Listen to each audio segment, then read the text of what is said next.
Welcome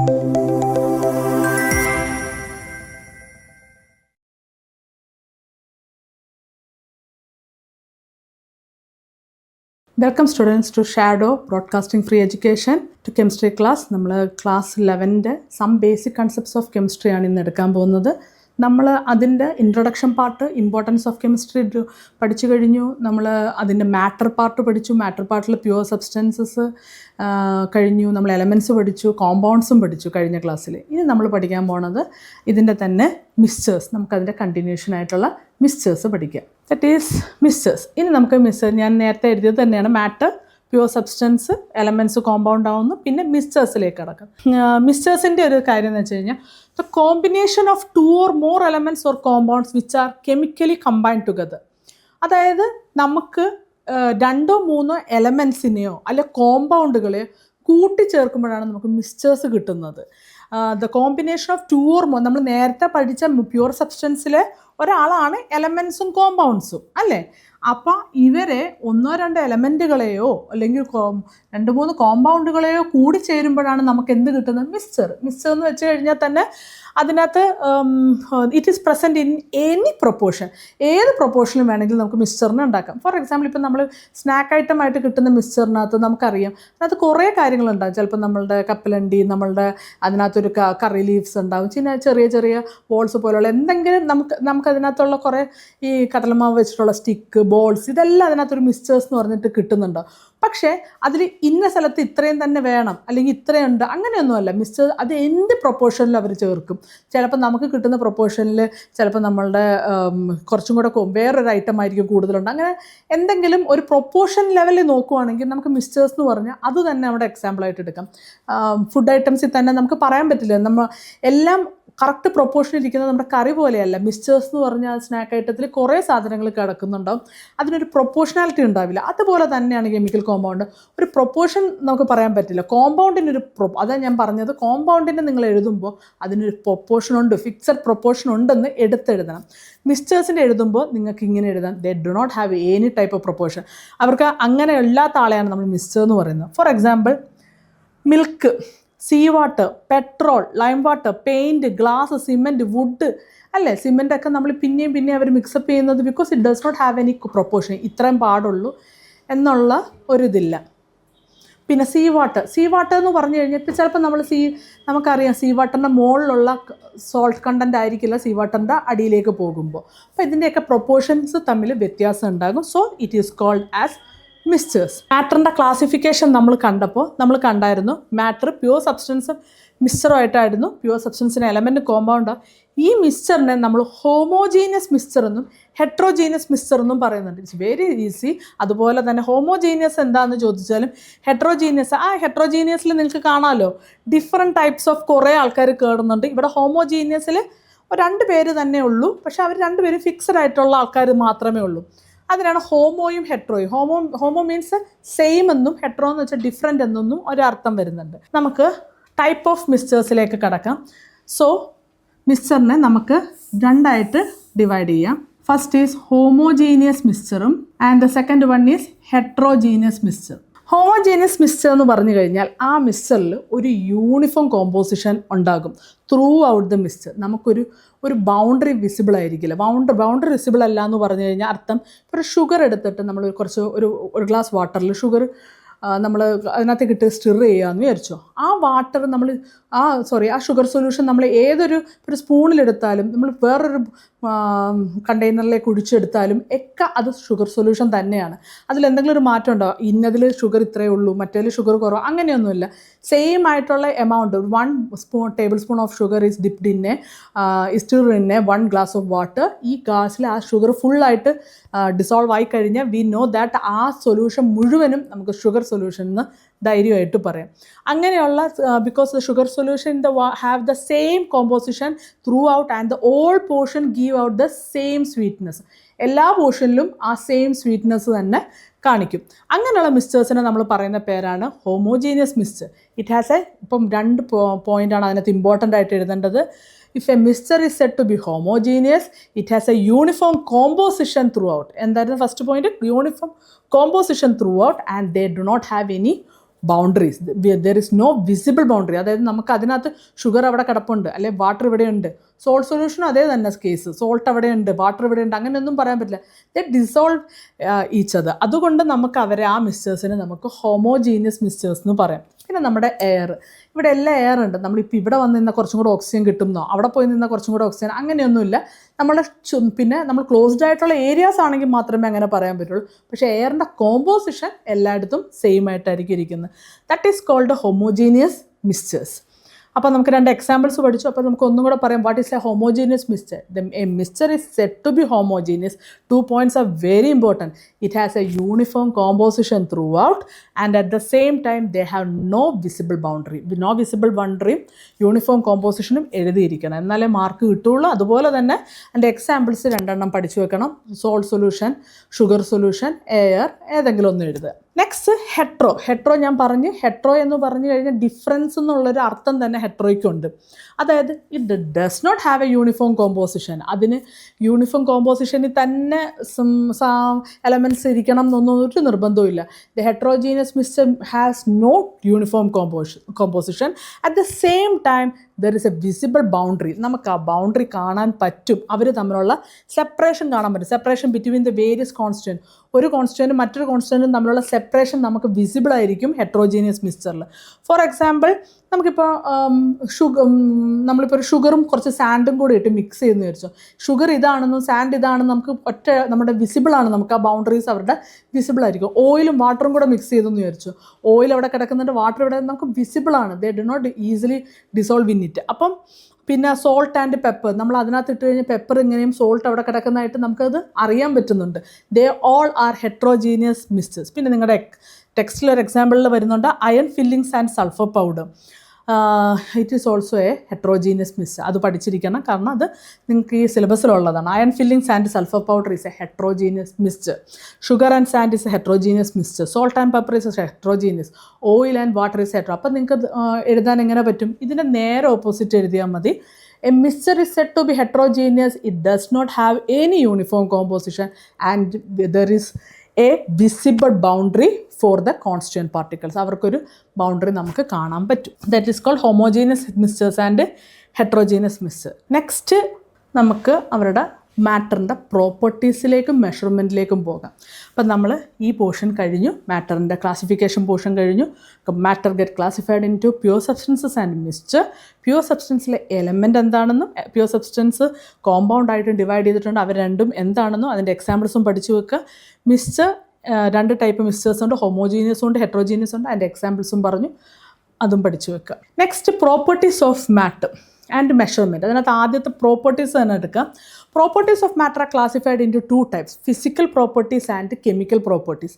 എന്താണ് ഈ physical property? ഒരു മാറ്ററിൻ്റെ ഫിസിക്കൽ പ്രോപ്പർട്ടി എന്താണെന്ന് ചോദിച്ചു കഴിഞ്ഞാൽ that property which can be measured or observed. നമുക്ക് കാണാൻ പറ്റുകയോ അല്ല ഒബ്സർവ് ചെയ്യാൻ പറ്റുകയോ ചെയ്യുവാണെങ്കിൽ അത് ആ ഒരു മാറ്ററിൻ്റെ ഫിസിക്കൽ പ്രോപ്പർട്ടിയാണ്. ഫോർ എക്സാമ്പിൾ, ഇപ്പം നമ്മളെ തന്നെ നമുക്ക് കണക്ട് ചെയ്ത് നോക്കുകയാണെങ്കിൽ നമ്മുടെ ഫിസിക്കൽ പ്രോപ്പർട്ടി എന്ന് പറയുന്നത് നമ്മുടെ നമ്മുടെ ഹൈറ്റ്, വെയ്റ്റ്, നമ്മളുടെ കളർ എല്ലാം നമുക്ക് അറിയുന്നത്, നമ്മൾ കാണുന്ന കാര്യങ്ങളെല്ലാം നമ്മുടെ physical പ്രോപ്പർട്ടീസാണ്.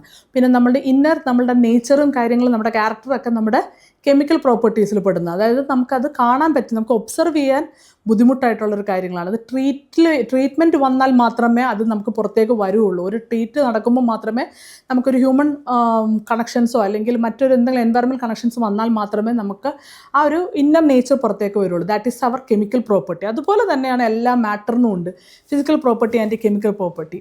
The properties that can be measured or observed without changing the identity അതിൻ്റെ സ്വഭാവത്തിനോ അതിൻ്റെ നേച്ചറിനോ ഒരു മാറ്റവും വരാതെ അതിൻ്റെ പ്രോപ്പർട്ടീസ് നമുക്ക് കാണാനോ അല്ലെങ്കിൽ മെഷർ ചെയ്യാനോ സാധിക്കുന്നുണ്ടെങ്കിൽ, composition or the composition of substance, ആ സബ്സ്റ്റൻസിൻ്റെ കോമ്പോസിഷൻ മാറ്റാതെ നമുക്കതിൻ്റെ പ്രോപ്പർട്ടീസ് അറിയാൻ പറ്റുന്നുണ്ടെങ്കിൽ നമ്മളതിനെ ഫിസിക്കൽ പ്രോപ്പർട്ടി എന്ന് പറയും. എക്സാമ്പിളായിട്ട് colour, odour, smell, melting point, boiling point, solubility, radioactivity, ഇതെല്ലാം നമുക്ക് അതിൻ്റെ സ്ട്രക്ചറിനെ ഒരു തരത്തിലും മാറ്റം വരുത്താതെ തന്നെ അതിൻ്റെ ഐഡൻറ്റിറ്റീനെയോ അല്ലെ അതിൻ്റെ കോമ്പോസിഷൻ എന്ന് വെച്ചാൽ അതിനകത്ത് ഉൾപ്പെടുന്ന സാധനങ്ങളെ മാറ്റാതെ അവർക്ക് എന്തെല്ലാം ഉണ്ട്. ഇപ്പോൾ വെള്ളത്തിൻ്റെ ബോയിലിംഗ് പോയിൻറ്റ് 100 ഡിഗ്രി സെൽഷ്യസ്, ഇത് നമുക്ക് അതിൻ്റെ സ്ട്രക്ചേഴ്സിനൊന്നും മാറ്റാതെ തന്നെ നമുക്കതിൻ്റെ നമ്മളത് ജസ്റ്റ് മെഷർ ചെയ്താൽ നമുക്ക് കിട്ടാവുന്നതേ ഉള്ളൂ. അങ്ങനെയുള്ളതിനെയൊക്കെ നമ്മൾ ഫിസിക്കൽ പ്രോപ്പർട്ടി എന്ന് പറയും. പക്ഷേ കെമിക്കൽ പ്രോപ്പർട്ടി എന്ന് പറഞ്ഞാൽ ഒരു സബ്സ്റ്റൻസിൻ്റെ കെമിക്കൽ പ്രോപ്പർട്ടി ഇതാണ് എന്ന് നമുക്ക് പറയണമെങ്കിൽ ആ സബ്സ്റ്റൻസ് ഏതെങ്കിലും ഒരു കെമിക്കൽ പ്രോസസ്സിൽ പോകാതെ നമുക്ക് കെമിക്കൽ പ്രോപ്പർട്ടി അറിയാൻ പറ്റില്ല. The property that can be observed when a substance undergo A chemical change. ഒരു കെമിക്കൽ ചേഞ്ചിൽ പോകാതെ ഒരിക്കലും ഒരു സബ്സ്റ്റൻസിൻ്റെ കെമിക്കൽ പ്രോപ്പർട്ടി നമുക്ക് അറിയാൻ പറ്റില്ല. ഇപ്പം സോൾട്ട് ചൂടായി കഴിഞ്ഞിട്ട് ഉണ്ടാവുന്ന പ്രോപ്പർട്ടി ആയിരിക്കില്ല ഒരു ഷുഗർ ചൂടായി കഴിയുമ്പോൾ വരുന്നത്, അല്ലെങ്കിൽ വാട്ടർ ചൂടായി കഴിയുമ്പോൾ വരുമ്പോൾ, അതല്ലെങ്കിൽ വാട്ടർ കൂളായി കഴിയുമ്പോൾ, ഫ്രീസ് ആവുമ്പോൾ. ഇതെല്ലാം പല തരത്തിൽ ഒരു സാധനം തന്നെ അതിൻ്റെ കെമിക്കൽ പ്രോസസ്സിലൂടെ കടന്നു പോകുമ്പോൾ അത് എന്ത് പ്രോപ്പർട്ടിയാണോ കാണിക്കുന്നത് ആ പ്രോപ്പർട്ടിയാണ് അവരുടെ chemical property. The property that can be observed when a substance undergo chemical changes. എക്സാമ്പിളായിട്ട് നമുക്കതിന് അസിഡിറ്റി പറയാം, ബേസിസിറ്റി പറയാം, പിന്നെ കമ്പസ്റ്റബിലിറ്റി, അതായത് കത്തുന്നത്. ഇതെല്ലാം കെമിക്കൽ പ്രോപ്പർട്ടിയിൽ പെടുന്നതാണ്. Next, units of measurement. ഇപ്പം നമ്മൾ നേരത്തെ പ്രോപ്പർട്ടീസ് കണ്ടു, പ്രോപ്പർട്ടീസ് ഓഫ് ഇത് പറഞ്ഞു. ഇനി അടുത്ത് നമ്മൾ യൂണിറ്റ്സ് ഓഫ് മെഷർമെൻറ്റിലേക്ക് വരികയാണ്. കെമിക്കൽ പ്രോപ്പർട്ടി, ഫിസിക്കൽ പ്രോപ്പർട്ടി എന്താണെന്ന് നമുക്ക് മനസ്സിലായി. ഇനി ഇത് പ്രോപ്പർട്ടി ഉണ്ടായാൽ മാത്രം പോരല്ലോ, നമുക്കതിനെ മെഷർ ചെയ്യണ്ടേ? മെഷർ ചെയ്യാനായിട്ട് നമ്മൾ ഏതൊരു സബ്സ്റ്റൻസ് കിട്ടിയാലും അത് ഇമ്പോർട്ടൻ്റ് ആണ്. നമുക്ക് ആകെ കൂടെ 3 മെഷർമെൻറ്റ്സ് ആണ് ആദ്യം വരേണ്ടത്. അപ്പോൾ that is mass, length and time. ഈ 3 കാര്യങ്ങളാണ് നമ്മൾ ആദ്യം മെഷർ ചെയ്യുന്ന quantities. The quantities mass, length and time are called fundamental quantities. Important ആയിട്ടുള്ള 3 ക്വാണ്ടിറ്റിയാണ് എല്ലാ മാറ്ററിൻ്റെയും. ആ ക്വാണ്ടിറ്റീസിന് ആ പേര് നമ്മൾ കൊടുത്തിട്ടുണ്ട്, ഫണ്ടമെൻ്റൽ യൂണിറ്റ്സ്. നിങ്ങൾക്ക് എക്സാമിന് ചോദിക്കാവുന്നതാണ്. What are the fundamental units of a matter? That is mass, length and time. ഇനി അതിൻ്റെ കൂടെ കുറച്ചും കൂടെ ക്വാണ്ടിറ്റീസ് വേറെയുണ്ട്. 7 ബേസിക് ക്വാണ്ടിറ്റീസ് എന്ന് പറഞ്ഞിട്ട് നിങ്ങൾക്ക് പഠിക്കാനുണ്ട്. അത് length, mass, time, temperature, amount of substance, electric current and luminous intensity എന്ന് പറയുന്ന 7 മെഷർമെൻറ്റ്സും കൂടെ നിങ്ങൾക്ക് യൂണിറ്റ്സ് ഓഫ് മെഷർമെൻറ്റ്സും കൂടെ പഠിക്കാനുണ്ട്. അപ്പോൾ യൂണിറ്റ്സ് ഓഫ് മെഷർമെൻറ്റിൽ ഇമ്പോർട്ടൻ്റ് ആയിട്ടും നിങ്ങൾക്ക് ചോദിക്കുന്നത് വാട്ട് ആർ ഫണ്ടമെൻ്റൽ ക്വാണ്ടിറ്റീസ് എന്ന് ചോദിക്കും. ഈ ക്വാണ്ടിറ്റീസ് എന്ന് പറയുന്നതെന്ന് വെച്ച് കഴിഞ്ഞാൽ അതിന് എന്തോ ഒരു എമൗണ്ട് എന്നെ കണക്ട് ചെയ്തിട്ടാണ് ശരിക്കും ചോദിക്കുന്നത്. അപ്പോൾ നിങ്ങൾക്ക് പറയാം, the quantities such as mass, length and time, they are called fundamental quantities and these fundamental quantities are also called fundamental units. ഇനി 7 ബേസിക് യൂണിറ്റ്സ് ഓഫ് മെഷർമെൻറ്റ്സ് ഏതൊക്കെയാണെന്ന് ചോദിച്ചിട്ട് വരാം. ചിലപ്പോൾ നിങ്ങൾക്ക് എൻട്രൻസിലൊക്കെ 7 ബേസിക് യൂണിറ്റ്സ് ഓഫ് മെഷർമെൻറ്റ് ഇതിനകത്ത് ഏതാണെന്ന് നിങ്ങൾ ചൂസ് ചെയ്യേണ്ടിയൊക്കെ വരും. അപ്പോൾ നിങ്ങൾ പഠിച്ചു വെക്കണം length, mass, time, temperature, amount of substance, electric current and luminous intensity. ഈ ലാസ്റ്റ് വന്ന 2 ആൾക്കാരെയും നമുക്ക് ഫിസിക്സിലായിരിക്കും കൂടുതൽ നിങ്ങൾ കാണാൻ പോകുന്നത്. നമുക്ക് അവരുടെ ഒരു ഇത് നിങ്ങൾക്ക് ടെക്സ്റ്റ് ബേസ്ഡ് ആയിട്ടുള്ളതാണ്. നിങ്ങളിത് നോക്കിക്കോ. നിങ്ങൾക്ക് ഇനി ഈ ക്വാണ്ടിറ്റീസിനെ നമുക്ക് അറിയണമെങ്കിൽ നമുക്കൊരു സിസ്റ്റം വേണം. ഇതിനെയൊക്കെ മെഷർ ചെയ്യണമെങ്കിൽ ആ സിസ്റ്റത്തിൻ്റെ സിസ്റ്റം ഓഫ് മെഷർമെൻറ്റിനെ നമ്മൾ പറയുന്ന പേരാണ് SI system. The system of measurement that is a most common system through out the world. നിങ്ങൾ ഇൻ്റർനാഷണൽ യൂണിറ്റ് ആണെന്നൊക്കെ പറഞ്ഞ് കേട്ടിട്ടുണ്ട്. അതുപോലെ തന്നെ നമ്മളൊരു മീറ്ററോളജിക്കൽ മെഷർമെൻറ്റ് നമ്മുടെ എല്ലാ സ്ഥലങ്ങളിലും കാണാൻ പറ്റും. കാരണം ഇവരൊരു ഗ്രൂപ്പാണ്. ആ ഇൻ്റർനാഷണൽ യൂണിറ്റാണ് നമുക്ക് SI സിസ്റ്റം ഓഫ് മെഷർമെൻറ്റ്. ഒരു സാധനത്തിനെ മെഷർ ചെയ്താൽ എന്തിൽ മെഷർ ചെയ്യണം എന്ന് നമുക്ക് പറഞ്ഞു തരുന്നത്. That is called SI system. അപ്പോൾ നമുക്ക് എന്ത് പറയാം? SI സിസ്റ്റം എന്ന് പറഞ്ഞാൽ എന്താ? SI system is a system of measurement which is a most common system of measurement throughout the world full അംഗീകരിച്ചൊരു മെഷർമെൻറ്റാണ്. അപ്പം നമുക്ക് ആ 7 യൂണിറ്റ്സിനെ ഒന്ന് നോക്കാം. Length, mass, time, electric current, thermodynamic, temperature, amount of substance and luminous intensity. ഇതിനകത്ത് length എന്ന് പറയുന്ന ക്വാണ്ടിറ്റിന് സിമ്പിൾ കൊടുക്കുന്നത് L ആയിട്ടാണ്. നെയിം SI യൂണിറ്റ് അതിൻ്റെ മീറ്റർ. ലെങ്ത്തിനെ നമുക്ക് പല രീതിയിൽ എടുക്കാം. നമ്മുടെ ഡിസ്റ്റൻസ് വരുമ്പോൾ നമ്മൾ കുറേ ഡിസ്റ്റൻസ് ആണെങ്കിൽ കിലോമീറ്റർ എന്ന് പറയും, ചെറുതാണെങ്കിൽ നമ്മൾ മീറ്റർ എന്ന് പറയും, സെൻറ്റിമീറ്റർ എന്ന് പറയും, മില്ലിമീറ്റർ എന്ന് പറയും. അങ്ങനെ ലെങ്ത്തിനെ പല രീതിയിൽ നമ്മൾ പറയും. പക്ഷേ ഇതിനകത്ത് SI യൂണിറ്റ് ഏതാണെന്ന് ചോദിച്ചാൽ മീറ്ററാണ്. അതിൻ്റെ സിമ്പിൾ എന്താണെന്ന് ചോദിച്ചാൽ M ആണ്. മാസ് എന്ന് പറഞ്ഞാൽ അതിൻ്റെ സിമ്പിൾ M എന്നാണ് മാസിനെ നമ്മൾ ഇടുന്നത്.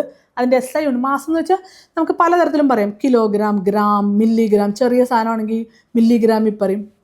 പക്ഷേ എല്ലാവർക്കും ഒരു സ്റ്റാൻഡേർഡ് ഉണ്ട്. That is kilogram. That is the SI unit. അതിനെ H എന്ന് പറഞ്ഞ് ഡിനോട്ട് ചെയ്യും. ദെൻ നെക്സ്റ്റ് ടൈം ടി, സെക്കൻഡാണ്, എസ് ആണ് സെക്കൻഡിന് കൊടുക്കുന്നത്.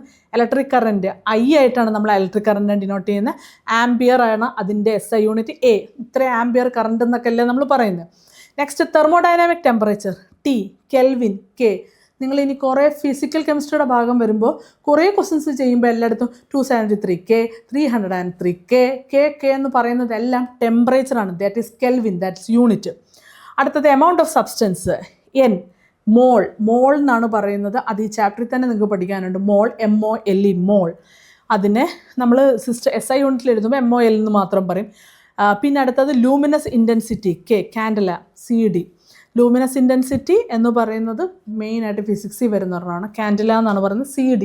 അത്രയും ലൈറ്റിൻ്റെ ഇൻറ്റൻസിറ്റിനെ പറ്റി പറയുന്ന ഒരു ഇതാണ് ലൂമിനസ് ഇൻറ്റൻസിറ്റി. നെക്സ്റ്റ് നിങ്ങൾക്ക് കുറേ പ്രിഫിക്സസ് വരുന്നുണ്ട് SI സിസ്റ്റത്തിൽ. അതിൽ നിങ്ങൾക്ക് പഠിക്കാനുള്ളത് ഇപ്പോൾ യോക്ടോ, വൈ, 10⁻⁻24 ഇതൊന്നും നിങ്ങൾക്ക് ആദ്യത്തെ യോക്ടോ, സെപ്റ്റോ, ആറ്റോ, ഫെംറ്റോ, പൈക്കോ ചിലപ്പോൾ ചോദിക്കാറുണ്ട്. ദാറ്റ് ഈസ് 10⁻⁻12നെ പൈക്കോ എന്നാണ് പറയുന്നത്. Nano 10⁻⁹ nano. മൈക്രോ എന്ന് പറഞ്ഞാൽ 10⁻⁻6 ആണ്.